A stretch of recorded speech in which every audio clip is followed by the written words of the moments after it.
안녕하십니까. 오늘은 여러분들께 대물참물에 대한 얘기를 잠시 하고자 합니다. 선인들의 얘기와 교주님의 말씀을 빌어서 대물참물의 얘기를 하고 싶은데, 여러분, 이 대물참물이라고 하는 것은 오로지 천리교에만 있는 가르침입니다. 말 그대로 마음 하나는 내 것, 몸과 세상은 모두 빌린 것이야. 신의 품속에서 살고 있는 것이야. 그래서 돌려주는 것이야. 그러나 내 마음 하나에 따라서 어떤 수호도 받을 수 있는 것이야 라고 하는 것. 즉, 이 대물참물이라는 가르침은 세상 어디에도 없고 세상 어떤 종교에도 가르치고 있지 않습니다. 그렇기 때문에 많은 선배 선생님들은 이 대물참물에 대해서 천리교의 입구이자 출구이다 라고까지 깨우치고 있습니다. 이 대물참물의 이를 깨우친다면 저희가 남을 돕는 것, 구제하는 것, 베푸는 것, 근행을 보는 것, 그 모든 것들을 내 것이 아니기 때문에 hin옥기식을 하든 남에게 베풀든 구제를 하든 감사를 하든 그 모든 것을 대물참물의 이 리를 깊이 깨우치면 저희들은 깨닫고 실천을 할 수 있게 되는 것이 아닌가라고 저는 생각합니다. 그래서 이 대물참물이야말로 이 길에서 가장 소중한 가르침이다. 우리가 하는 실천은 이것을 더욱더 깊이 깨달아가는 과정이다라고 저 역시도 생각하고 있습니다. 이 대물참물에 대한 내용 중에 선배 선생님들의 이런 얘기가 있습니다. 앉으면 다담이 반장, 누우면 한장. 앉으면 다담이 반장, 누우면 한장이라는 이야기가 있습니다. 사람 한 명이 차지하는 자리란 대체로 이런 것이다. 지금의 입장에서 보면 이것은 사람이 필요한 최소한의 자리이고 그 이상은 모두 생활을 풍요롭게 하기 위해서이다. 하지만 병이라도 들게 되면 이 말 그대로의 범위만이 자신이 생활하는 곳이 되고 만다. 그 범위를 벗어나는 것조차 마음대로 할 수 없게 된다. 다담이 한 장이 내가 사는 집이 되어 손발 하나의 자유도 얻지 못하게 되는 것. 이것을 깊이 깨우쳐두면 몸은 신의 대물참물이라는 의미를 깨달을 수 있다. 그러나 병을 앓을 때는 대물참물의 리를 새기겠지만 건강해지면 자신도 모르게 그 의미를 잊기 쉽다. 그것이 인간이다. 이것은 이 길을 걷는 우리들도 마찬가지다. 대물참물의 리를 잊고서 내 것이라 잘못 생각하여 걷게 되면 스스로 신님의 수호를 흐리게 하여 일부러 불행의 길로 들어서게 되는 것과 같다라는 말씀을 하십니다. 참 어떻게 보면 무서운 말이기도 하고 깊이 생각해 보면 가슴 깊숙이 이 리의 무거움에 대해서 말 그대로 누군가 푹 이렇게 찌르듯이 깨우쳐주는 말씀이라고 생각이 듭니다. 앉으면 다담이 한 장, 누우면 한 장이라는 것. 과연 그렇습니다, 여러분.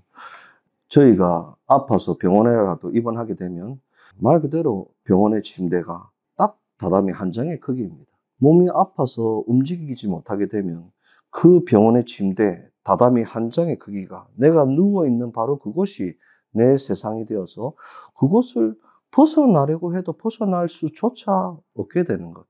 예를 들어서 우리가 잘못해서 감옥이라도 가게 되면 한 사람에게 허락된 자리가 꼭 다담이 한 장만큼 허락을 한다라고 듣고 있습니다. 즉 뭐냐 하니까 누우면 다담이 한 장. 이것이 인간에게 주어진 최소한의 환경이다. 최소한의 조건이다. 라고 말씀하시고 계십니다. 그렇게 생각해 보면 여러분, 저희 교회는 물론이고 제가 지금 영상을 촬영하고 있는 전도청에 말할 것도 없지만 여러분들의 교회 또는 여러분들의 보교소, 여러분들의 집이라 생각해 보면 좁다 하지만 그렇게 다담이 한 장에서 살고 있는 사람은 없죠. 그 삶을 풍요롭게 하기 위해서 또 편리하게 하기 위해서 그렇게 우리는 수호를 받고 생활하고 있는 것이죠. 그러나 평소에는 감사함을 알지 못합니다. 하지만 누워서 아프기라도 하게 되면 또는 자유를 빼앗기기라도 하게 되면 내가 살던 집이 얼마나 감사했던가, 내가 움직일 수 있는 것이 얼마나 감사했던가, 다담이 한 장의 이 공간을 내 마음대로 벗어날 수 있는 것, 이것이 정말로 신님의 수호였구나, 자유롭게 걷고 있는 것이 신님의 수호였구나 라고 깨달을 수 있게 됩니다. 그러나 바로 그 순간이 지나고 다시 건강해지면 우리는 금방이라도 그 감사함을 잃어버리게 되는 것이죠. 여러분들께 말씀을 드린 적이 있지만 신님의 수호란 무엇인가라고 하면은 원래 있던 대로 돌려주는 것이 신님의 수호다라고 말씀드린 적이 있습니다. 즉 뭐냐? 걷지 못하게 되면 신님 살려주세요라고 합니다. 어떻게 살려달라고 하죠? 걷게 해주세요라고 합니다. 걷고 있는 이 상태가 감사한 거예요. 암이라도 생기게 되면 암을 없애주세요 라고 합니다. 암이 없는 지금의 이 상태가 감사한 거야 라고 할 수 있지 않습니까? 지금 건강한 저희들이 걷고 숨쉬고 살아가는 이것이야말로 정말로 감사한 모습인데 나날이 평소에는 감사함을 느낄 수가 없다. 그래서 신상과 사정을 만나면 그것이 감사하구나 깨달을 수 있다. 즉 신상과 사정은 그 감사함을 기울여주기 위한 것이야 라고 깨달아 볼 수 있습니다. 그래서 마지막에 이 대물참을의 리를 잊고서 내 것이라 잘못 생각하게 되면 스스로 신님의 수호를 흐리게 하여 일부러 불행의 길로 들어서게 되는 거야. 신님의 수호를 잊고 있기 때문에 신상과 사정이 나타나게 되는 거야 라고 깨달아 볼 수 있습니다. 이 대물참을에 대해서 1878년 마세이 이사보로 선생에게 참을이라는 리가 마음에 다스려지면 신상 사정도 모두 수호받는다. 참을이라는 것 가슴에 잘 새겨 다스려다오. 참을이라는 리 마음에 다스리면 다스린 만큼 수호를 받게 된다. 참을이라는 리 분명하게 가슴에 다스려주지 않으면 안 돼. 인간이란 것은 모두 신님으로부터 몸을 빌려 써 있는 거야. 그것을 자신의 것이라 생각하는 마음을 나날이 쓰고 있다. 그것은 정말 죄송한 거야. 자신의 것이라 생각하고 지내기 때문에 받을 수 있는 수호도 받을 수 없게 되는 거야. 그 리를 잘 생각해야 돼요. 자신이 하는 것처럼 생각하여도 자신 스스로의 힘이 아닌 거야. 신상과 사정으로 괴로워하고 있을 때 참을이라는 것을 바로 가슴에 다스리게 되면 없는 목숨도 이어지게 되는 거야. 인간의 힘으로 어떻게 할 수 없는 것도 다스려지는 신님의 수호를 받게 되는 거야. 신상사정으로 괴로워할 때 대물참을이라는 리 다시 한번 생각해다오. 나날이 이 마음이 없다면 다시 생각하는 것조차 할 수 없는 거야. 그래서 나날이 소중한 거야 라는 말씀입니다. 내 것이라고 생각하기 때문에 신상과 사정이 생기는 거야. 왜? 내 것이 아니라는 것을 깨닫기 바라는 어버의 마음에서 내 것이라고 생각하기 때문에 신님의 온전한 수호를 받을 수 없게 되고, 그렇게 해서 신상과 사정이 생기면 그때 우리가 처음으로 깨달아야 될 것은 과연 내 것이 아니구나, 신님으로부터 빌려 쓰고 있었구나라고 반성과 더불어서 첫 번째 필요한 것은 역시 감사의 마음이라고 생각합니다. 이때까지 내가 두 다리로 참 걸을 수 있었다. 정말 감사하다. 내가 그 감사한 세월을 잊고 살았구나라고 하는 그 마음 하나. 그 마음에서 자, 이 다리를 빌려받았으니 이때까지 내 마음대로 쓰고 지냈는데 신님이 수호해 주셨으니 이제야 그 감사를 알았다. 이제야 이 다리를 신님께 보온을 조금이라도 할 수 있도록 근행을 보고 남을 구제하고 신님이 바라시는 희노기싱을 해나가면서 걸어가겠다라는 마음을 작정하는 것. 그것이 대물참을의 리를 깨달은 모습이라고 생각합니다. 대물참을의 리를 깨달을 수 있도록 신상과 사정을 신님께서 보여주시고 내 것이 아니다라고 깨닫는 순간 신님은 수호하겠다라고, 참을이라는 리가 마음에 다스려지면 신상 사정도 모두 수호받는다라고 하는 교주님의 말씀이 바로 그런 의미다라고 깨달아 볼 수 있습니다. 저는 이 대물참을을 깊이 깨달았던 순간이 많이 있습니다. 항상 가슴 깊이에서 내 것이 아니다, 내 것이 아니다, 빌린 것이다 라고 하는 것을 수많은 날들 속에서, 수많은 신상과 사정 속에서 저 역시도 깨닫고 나날이 더욱 깊이 신님의 의도에 다가가려고 노력하는 중에 있습니다만, 저 역시도 자주 잊어버리고 실천 안 될 때가 사람이니까 많지 않습니까? 제가 대물참을을 처음으로 가슴 깊이 깨달았던 순간이 2번 정도 있는 것 같습니다. 그 중에 하나는 20년 전에 교조 120년째를 향한 3년 전일의 순간에 도교의 집에 있을 때의 얘기입니다. 저는 어떠한 계기로 길바닥에서 자근을 매일같이 보고 있었습니다. 모모다니역이라는 사거리인데, 이렇게 사거리가 이렇게 있으면 횡단보도가 4개로 연결되어 있고 가운데 X자로도 이렇게 연결되어 있고 횡단보도가 6개나 이렇게 그려져 있는 사거리였습니다만, 빠진코도 있었고 바로 옆에, 그 다음에 여러분 일본에 가시면, 터전에 가면 보시는 혼돌이 있죠. 지붕이 덮인 시장통도 시작하고, 모모다니 역도 있었고, 카페도 있었고, 여기는 맥도날드도 있었고, 그야말로 최중심가였습니다. 거기에 보도 위에 앉아서 매일 아침 포교를 시작하기 전에 자근을 보겠다라고 마음을 작정하고 근행을 보고 있었습니다만, 제가 꿇어앉아 있는 곳에는 거기가 이제 보도가 좀 좁다 보니까 사람들이 이제 출근할 때 막 비좁죠. 제가 툭 튀어나와서 근행을 보고 있으면은 사람들이 통행하는데 걸리적거리지 않습니까? 근행을 보는데 이런 얘기를 많이 들었습니다. 이 바보야! 여기서 뭐 하나?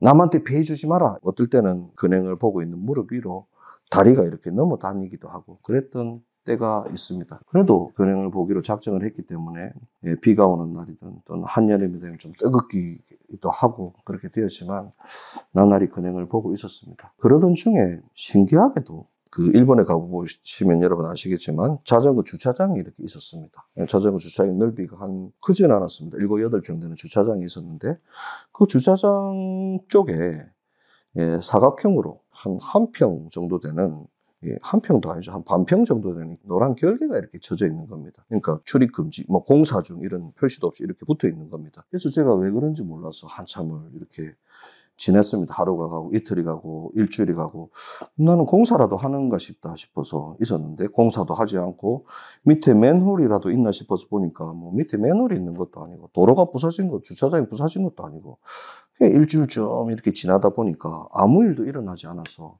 그래서 문득 생각이 든 게 저기서 근행을 보면 좋겠다라는 생각을 했습니다. 남한테 피해를 안 주고 안전하게 근행을 볼 수 있겠다 싶어서 안에 들어가서 굴에 앉아서 근행을 봤습니다. 그렇게 하루가 가고 이틀이 가고 한 달이 가도 아무도 말리는 사람도 없고 그 결계도 끊임없이 유지가 되었습니다. 여러분 굴에 앉아서 근행을 보지만 어떤 날은 부끄럽고 어떤 날은 보기 싫은 날도 있고 비 오고 하면은 다리가 다 젖으니까 특히나 하기 싫죠. 그런 날도 있고 하지만 작정한 것이니까 해야 되겠다. 어떻게 하든지 해야 되겠다라는 마음으로 들 때는 눈을 감고 교주님만 생각한다든지 교주님 얼굴을 모르니까 감로대만 열심히 생각하고 근행을 이렇게 보던 어느 날이었습니다만 눈을 떠도 감로대가 눈앞에 이렇게 계속 어린거리는 겁니다. 그래서 제가 손으로 이렇게 할 정도로 감로대가 계속 어른거리는 겁니다. 그래서 자근을 보고 일어나서 박자를 치면서 혼돌이를 이렇게 지장통을 지나가고 있는데도 감로대가 계속 어른거려서 혼돌이 중간에 있는 마트 앞에 그 입구 앞에서 꿀에 앉아서 이제 근행을 봤습니다. 그렇게 해서 근행을 보고 나니까 그 감로대가 사라졌습니다. 참 신기한 날이었습니다만 그날 하루에 여러분 수원을 전하는 곳을 6곳 수호를 받았습니다. 그리고 그날 하루에 포교를 한다면 2층을 통째로 내어주마라고 그날 만난 사람 중에 한 명이 그러한 신자였습니다. 그리고 그날 6명의 수원을 전하는 사람 중에 3명이 별석을 받아주게 됩니다. 그런 신기한 수호 속에서 자근을 1년 동안 매일같이 보았고 그러고 나서 포교의 집을 졸업하고 나서 2-3달 지나서 다시 포교의 집에 들리자 신기하게도 여러분 아무것도 없이 그 결계가 쳐있던 근행의 장소가 제가 근행을 보는 동안은 그대로 유지가 되었었는데 포교의 집을 졸업해서 1-2달 지나서 찾아가니까 그 장소가 다시 자전거로 메워져 있었습니다. 정말 신기하지 않습니까 여러분? 말 그대로 신님께서 저에게 근행 장소를 빌려주신 것입니다. 딱 얼마만큼의 자리냐 하면은 다다미 한 장 크기, 결계를 치면은 결국엔 제가 들어가서 앉을 수 있는 자리는 다다미 반장이 아니겠습니까? 여러분 저에게 있어서 신님께서 빌려주신 첫 번째 근행 장소는 다다미 한 장이었다. 다다미 반장의 장소였다라고 생각합니다.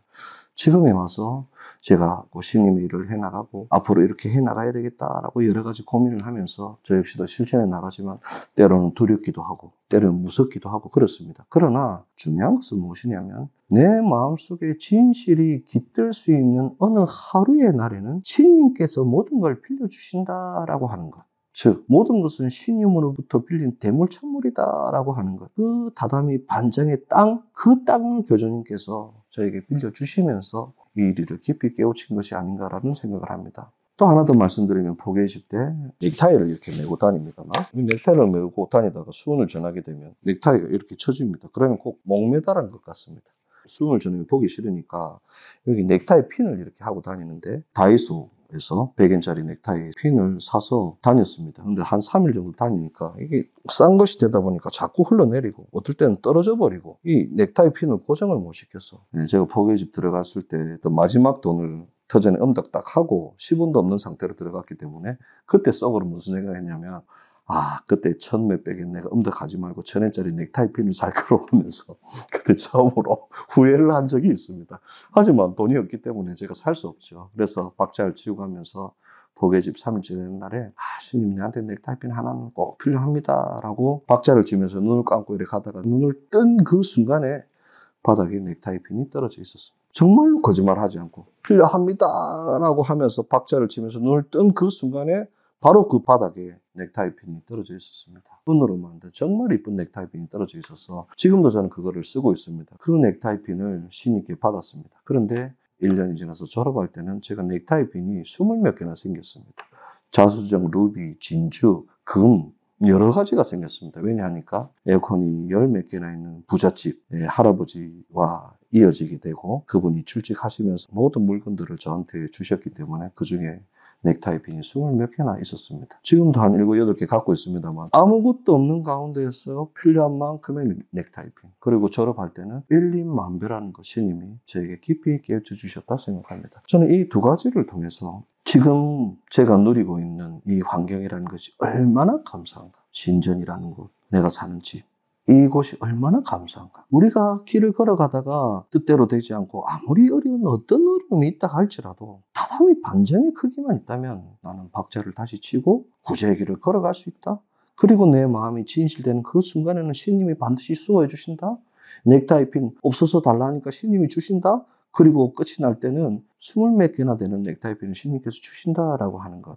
아무것도 없는 가운데서도 마음 하나로 신님의 수호를 받을 수 있는 것이구나. 내 마음만 있다면 나머지는 신님이 빌려주시는구나. 즉, 내 마음 하나 외에는 신님으로도 빌려받을 수 있는 것이다. 신님이 빌려주시는 것이다. 라고 하는 것을 이것을 통해서 깊이 깨달았습니다. 여러분, 지금도 저희들이 누리고 있는 많은 것들 전부 신님으로부터 빌려받은 것이죠. 이 대물찬물에 대해서 얼마만큼 감사하느냐가 신님의 수호를 받을 수 있는 길이고 그것에 대해서 내 것이라고 생각하기 때문에 신상과 사정이 나타난다라고 하는 이 말씀. 특히 여러분, 신전에서 그네는 볼 때마다 누우면 다담이 한 장, 앉으면 다담이 반장이야 라고 하는 이 말씀을 가슴에 새겨서 저희들이 신앙을 해나갈 때 대물찬물의 이리를 깊이 깨닫는 나침반으로 지침으로 쓸 수 있으면 좋겠습니다. 오늘은 대물찬물에 대한 공부 함께 했습니다. 오랜 시간 경청해 주셔서 대단히 감사합니다. 아니지, 박수 안 돼. 감사합니다.